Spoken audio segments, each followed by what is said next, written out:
We have some massive updates on left-handed pitcher Blake Snell and how he might be the newest Boston Red Sox, and it might come sooner than anticipated. I'm here to break down all the bits and pieces on this episode of Red Sox Digest. But first, remember, if you're a part of the 82% currently watching this video, not currently subscribed, please scroll down, click the subscribe button. It only takes a few seconds. We're on the road to 1,000 subscribers. We do appreciate all the love and support, so thank you guys so very much for everything. But now let's get to it and break down the massive Blake Snell updates, as there are a few of them, and they all inflict on the Boston Red Sox in the chances in which we actually go out and land someone like Blake Snell this offseason. Now, to start this offseason, we knew that the Boston Red Sox needed two things in particular, and they were going to go out and attempt to go out and acquire these pieces, though it being pitching, whether it be starters or coming out of the bullpen, and right-handed bats. There's no way around it. Those two things, we heard Craig Breslow go out and say we desperately need them, and we're going to be buyers,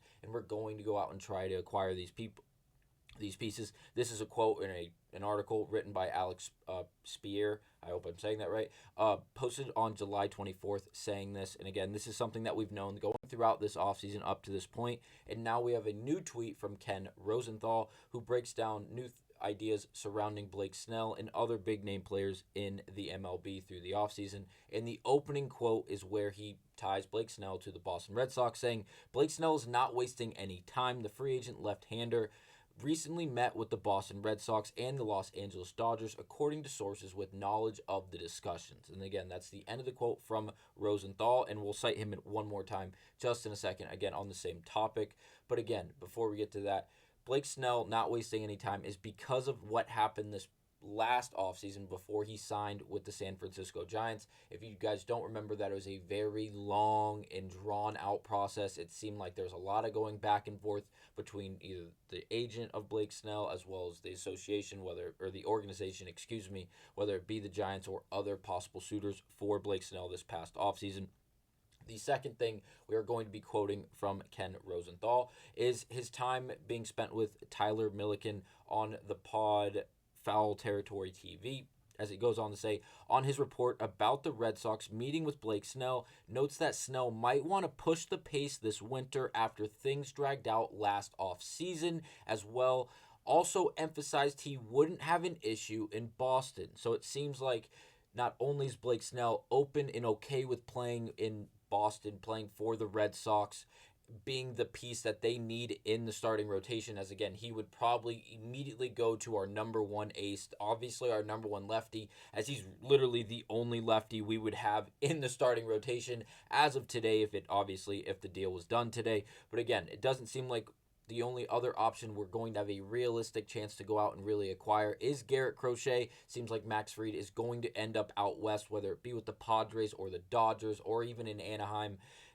It wouldn't be surprised if he ended up out west. I think Blake Snell is going to be a Boston Red Sox, and honestly, I love it and I also hate it, because there was times early last season and really the year before that where Blake Snell was good, but again, there was times when he dipped off just a bit. Yes, he has won a Cy Young. Yes, he's been in the running for MVPs. He's thrown no-hitters. He's been very, very good at the game of baseball and being a dominant left-handed starting pitcher. Again, these are his stats from this past season playing for those San Fran Giants. He was good, but there's a period of time during the regular season, during the game through that 162 stretch, where he couldn't locate the fastball and really the breaking stuff. And because of that, he had to rely on the fastball. He was getting way behind in counts, and because of it, he had to rely on the fastball and the changeup, two pitches he knew he had great control in. But when those batters who are so very good at their job can sit on one or maybe two pitches, they're going to be more successful. And we saw that for periods of time with Blake Snell. But again, he's able to round out his game by the end of the season. By the halfway point, he collects a no-hitter. And again, he really rounds out his this past year looking very, very good. Obviously not a Cy Young candidate this past year, but again, just 2 years ago, he did win one with the Padres where he was really lights out. He had arguably one of the best breaking balls in the MLB. It seems like if the fastball can hit the strike zone and he can get ahead of in counts early, that breaking ball is going to open up really for the rest of that game, and he's going to be able to dominate, because really, it's just so hard to hit. The curveball, the slider, and then he has also the changeup and the fastball that he's very good with tunneling his pitches, making them look like one another. But again, when he can't locate early and you get behind in those counts and you have to rely on the fastball, you're not blowing people away with 98, 99, 100 plus miles per hour from Blake Snell at least. And because of that, they hit decently well against it. Now, if we look at his stats, obviously he's a good pitcher. He's above average in basically every category that matters except his base on balls. Very low percentage there. But again, he's doing a damn good job. Overall pitching value is in the 90th percentile, which is obviously great. He's above average without a doubt amongst the rest of the league. And it seems like, again, if he can locate, this guy is one of the best pitchers in the MLB, and there's no way around it. And him being a southpaw, him being a left-handed arm would be so valuable to this Boston Red Sox organization. Yes, there's going to be times when it doesn't work, but again, with the offense that we have, as of right now, as of the offense we had last year, if we are able to put someone like Blake Snell on the bump for one of those starts in a big game, we are going to be able to give him the run support where he's going to feel comfortable. Whether or not he's getting ahead in those counts, he's going to be able to compete against those teams because, again, he's going to be able to attack. He's going to be able to put a guy on base because we have a 3-run lead or a 2-run lead. You know what? It's going to work. And I really do think he would fit in very, very well with this Boston Red Sox organization. Again, to cite what happened last year with the San Francisco Giants and Blake Snell. Obviously, he opted out of that contract on November 1st of this month, of this year. But again, he didn't sign that contract with the San Francisco Giants this past year until March 18th. Now, that is extremely late. Think about the perspective of what today's current date is. It is currently November 22nd. He's currently looking to get a deal done. March is a few months away, to say the least. Things would look drastically different for Blake Snell if they were able to get a deal done this early. I think that is something he's looking to do. I think the Red Sox would love to go out and get Blake Snell, especially this early, because again, if you can go out and commit money to Blake Snell, get him on the books, get him on the roster, you have a check mark. You got a left-handed arm. You got a dominant ace.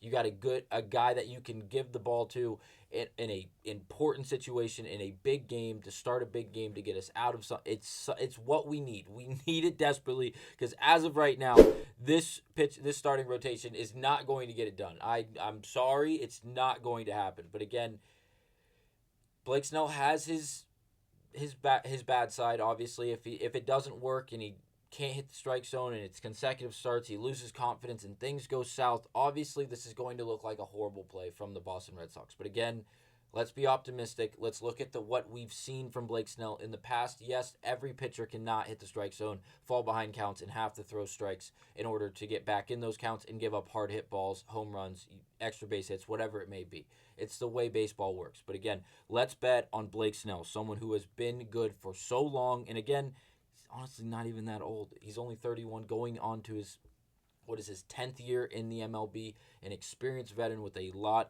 of games played under his belt. Again, I think it would be a great signing for these Boston Red Sox. I can't wait to see how it actually plays out. And again, let me know down in the comments how you guys think it would play out and if you think Blake Snell would be a great fit in Boston. Again, that will be it for this episode of Red Sox Digest. Thank you guys for watching.